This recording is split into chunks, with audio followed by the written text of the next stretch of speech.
आज शिक्षक दिवस का दिन है और शिक्षक दिवस को आप सब लोग जानते हैं कि हमारे देश के सेकंड जो प्रेसिडेंट हुए डॉक्टर सर्वपल्ली राधाकृष्णन, जिनका जन्म हम शिक्षक दिवस के रूप में मनाते हैं। डॉक्टर सर्वपल्ली राधाकृष्णन 5 सितंबर 1888 में इनका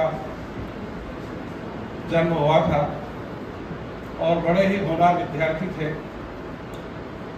और as a professor, as a philosopher के रूप में उन्होंने ख्याति पाई और छात्रों के लिए हमेशा उन्होंने कार्य किए। पहले वो हमारे देश के उपराष्ट्रपति बने और फिर बाद में राष्ट्रपति बने। तो एक शिक्षक को राष्ट्रपति बनना अपने आप में एक उपलब्धि मानी गई और उनके विद्यार्थियों ने जब एक रिक्वेस्ट लगे गए कि सर आपका जो बर्थडे है, आपका जन्मदिन है, हम शिक्षक रूप के दिवस के रूप में मनाना चाहते हैं। आप इस दिवस को, इस जन्मदिन को हम टीचर्स डे के रूप में मनाना चाहते हैं। उन्होंने उसके लिए हामी भरी और उसके बाद से शिक्षक, उनका जो जन्मदिन है शिक्षक दिवस के रूप में मनाया जाने लगा। देखिए, प्रत्येक मनुष्य के जीवन में शिक्षा का बड़ा महत्व है। किसी भी व्यक्ति की पहचान उसकी शिक्षा से होती है।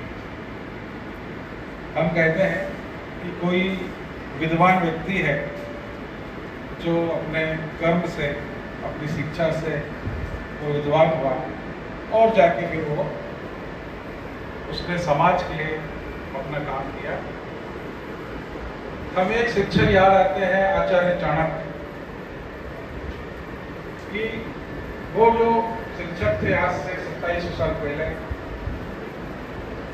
एक ब्राह्मण थे, एक शिक्षक थे और उस समय देश के ऊपर अराजकता का माहौल था। हमारा देश बहुत ही मुश्किलों के दौर में था। उस समय उन्होंने एक छात्र का चयन किया,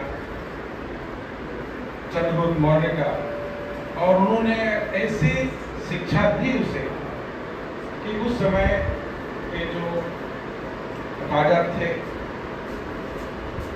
जो बहुत ही अत्याचारी थे समाज के लिए, देश के लिए, उन्होंने अपने 7 भाइयों को मारकर, अपने पिता को मारकर धनानंद जो राजा थे और वो राजा बन गए। तो सोचो, जिसने अपने भाई को नहीं छोड़ा हो, अपने पिता को नहीं छोड़ा हो, तो कितना अत्याचारी वो होगा राजा।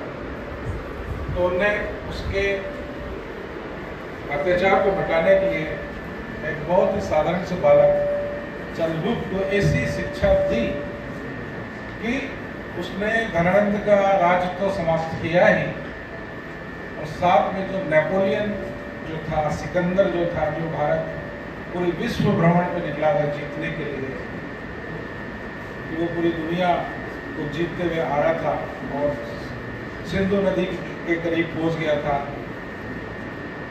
और उसको उन्होंने सिंध नदी के उस पार रोका। आज के हम ये कहें कि अफगानिस्तान के क्षेत्र में से रोका और उसे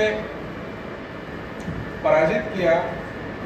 उसको इस देश से, उसकी सेना को लौटने के लिए मजबूर किया।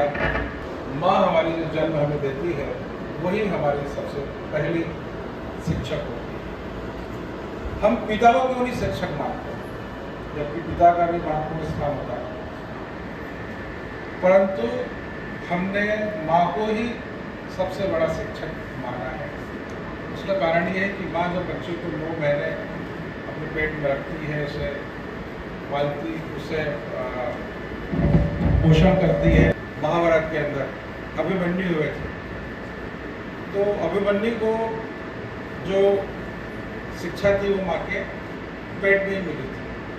आज भी हम देखते हैं कि हमारा जो बच्चा है, आज की तारीख का जो बच्चा है 21वीं सदी का, वो बहुत स्मार्ट बच्चा होता है। उसका रीज़न ये है कि आजकल की माताएं मोबाइल में बड़ी बिजी होती हैं, आजकल की माताएं टीवी में बड़ी बिजी होती हैं, और जो वो महसूस करती हैं वो सब महसूस वो बच्चा भी करता है। भाई आप तो सब मेडिकल के स्टूडेंट हैं, आप सब जानते हैं कि हमारा कनेक्शन, माँ का कनेक्शन कितना बच्चे से जुड़ा हुआ होता है, परंतु इतनी बातें हमें पता नहीं होती थी। हम जब स्कूल में जाते थे तो हमें विज्ञान पढ़ाया जाता था, सब चीज़ें जाती, तो हमें पता लगता है कि दुनिया इतनी बड़ी है, इतनी सब चीज़ें हैं। परंतु आज के बच्चे देखते हैं कि दुनिया तो बहुत छोटी है, क्योंकि दुनिया हमें अपने मोबाइल में दिख जाती है, दुनिया हमें टीवी में दिख जाती है। आज से 40 साल 50 साल पहले अमेरिका को हम बोलते थे 7 समुंदर पार है, वहाँ से चीज़ें आने में बहुत समय लगता था, वहाँ से टेक्नोलॉजी आने में 20 साल भारत पीछे होता था। आज के तारीख में जो अमेरिका में है वो हम ही हैं, आज भी हम 1 साल पीछे चलते हैं अमेरिका से।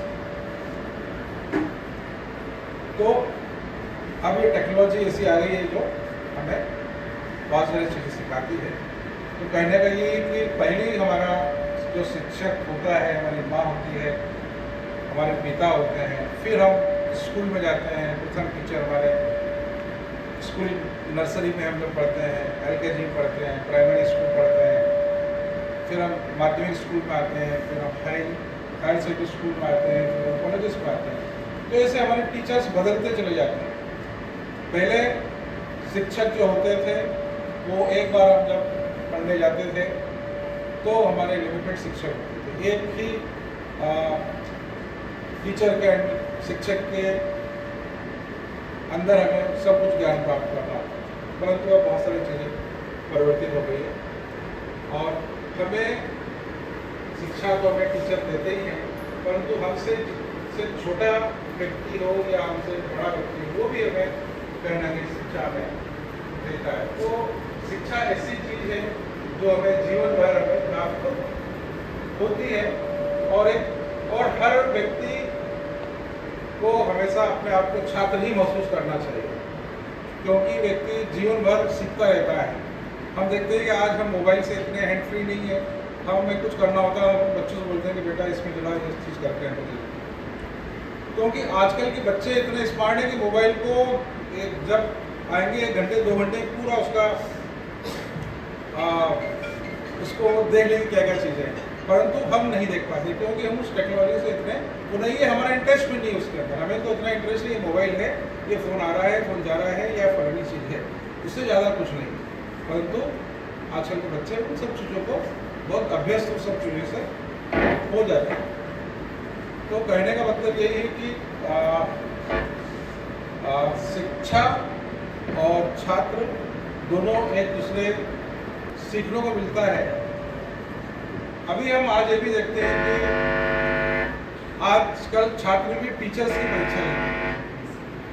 किसी समय ऐसा होता था कि छात्र ब्लैंक होता था और टीचर जो जाते थे, टीचर जो पढ़ाते थे वो छात्र ग्रहण कर लेता था, परंतु आज की तारीख में छात्र पहले से पढ़ के जाता है और टीचर से क्या उसको पूछना है तो वो चीज़ पूछता है।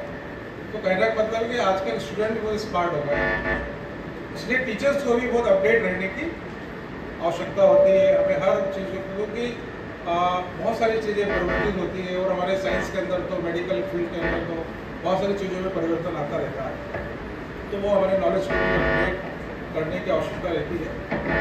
तो इस प्रकार से छात्र के बीच और टीचर्स के बीच हमेशा एक अच्छे हेल्दी रिलेशन होना चाहिए, और यदि अपने टीचर से कुछ चीज़ यदि प्राप्त करना है तो हमेशा छात्र को हमेशा नतमस्तक होते रहना चाहिए।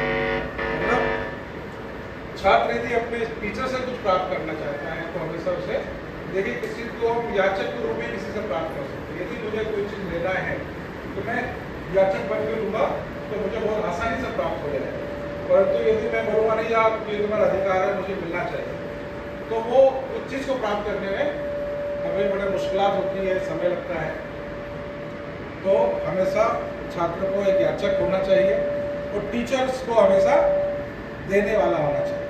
कि टीचर देखो, ज्ञान जितना हम बांटते हैं उतना ही ज्ञान फैलता है। ज्ञान किसी से ज्ञान कभी भी अपने पास मत रखो। जितना भी ज्ञान हो उस ज्ञान को हमें हमेशा बांटते रहना चाहिए। अपने से छोटे जो लोग हों, अपने साथ के जो लोग हों, अपने से बड़े लोग हों, हमें जो भी अच्छी बातें हमें पता है, हमें अच्छा ज्ञान है, उस ज्ञान को हमें हमेशा बांटते रहना चाहिए। ज्ञान बांटने से हमेशा बढ़ता है। ज्ञान बांटने से कभी भी वो कम नहीं होता है। आशीर्वाद देने से कभी वो कम नहीं होता है। कोई स्टूडेंट आता है और आप उसके सर पे हाथ रखते हैं, बेटा बहुत अच्छे पढ़ना, बहुत अच्छे आप बनोगे, ये करोगे, तो आपके क्या गया इसमें? कुछ भी नहीं गया। ब्लेसिंग, आपकी ब्लेसिंग उस स्टूडेंट्स को, उस छात्र को लगेगी, तो निश्चित ही कि उस छात्र के अंदर भी पॉजिटिव वाइब्स होंगी, पॉजिटिव चीज़ें उसमें आएगी और वो आगे अच्छा काम करेगा। हमने किसी छात्र को डांट दिया है तो उस छात्र को हमें उतना प्यार करना भी आवश्यक होता है। यदि कई बार ऐसी शिकायत मिलने आती है, टीचर ऐसा, हमारी मैडम है, हमको बहुत डांटते रहते, क्लास में गए तो खड़े हो जाओ, अब ये क्वेश्चन का जवाब दो, अब नहीं आ रहा है।